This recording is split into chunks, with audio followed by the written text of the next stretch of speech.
business, the engine of our economy, back in control, we're not going to see this thing get better. Until we start cutting taxes. You know, a lot of people are not aware, some are, that the Bush tax cuts are going to expire at the end of this year. It will be over a $3 trillion tax increase, the largest in U.S. history if we allow that to happen. We must cut taxes. We must reward the job creators and stop punishing the job creators if we want to recover from this recession. You know, I love Ronald Reagan. He was a great president, and he showed how if we cut tax rates, cut taxes, ease depreciation schedules, and cut regulation, that we can ease ourselves out of the trouble that we're in now.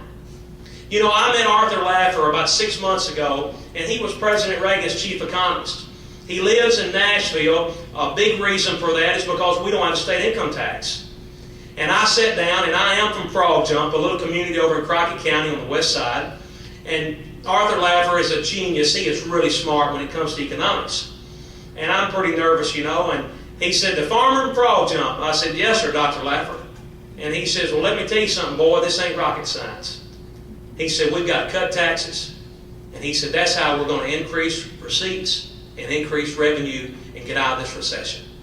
So we have so much to offer, from the port in Lake County to the mega site in Haywood County. I have been all over both of those projects.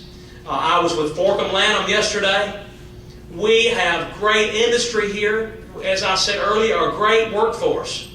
But I'm serious, it's not complicated until we put people in Washington that are going to listen to the people of the 8th District.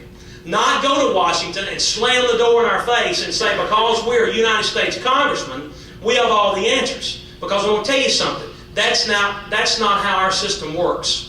We are representatives of the people. That's how it works. We listen to the people and we serve the people. That's what Stephen Fincher is going to do when he goes to Washington.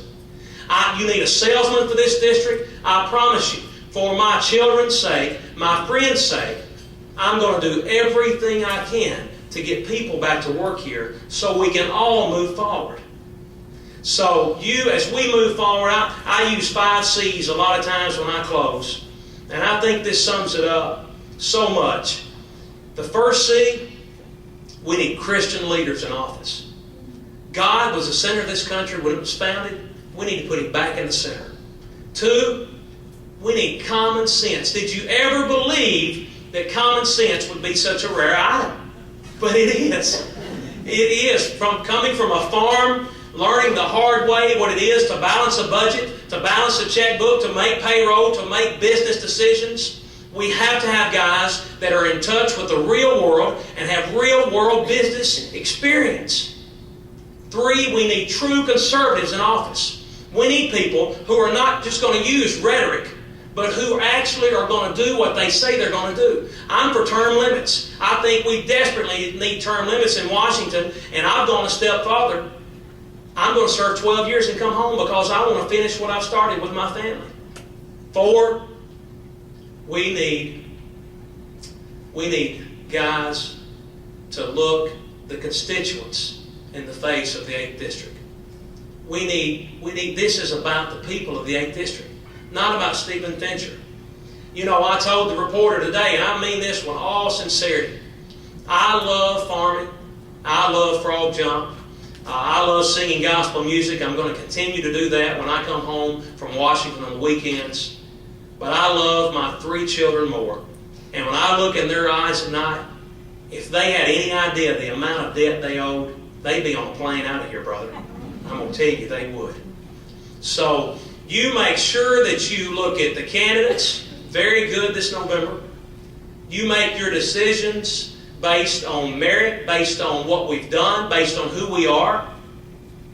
And you cast that vote. You tell your friends to vote, because this is a very important election.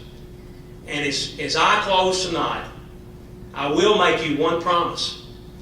My first vote in Congress will be against Nancy Pelosi for Speaker of the House. I can assure you that.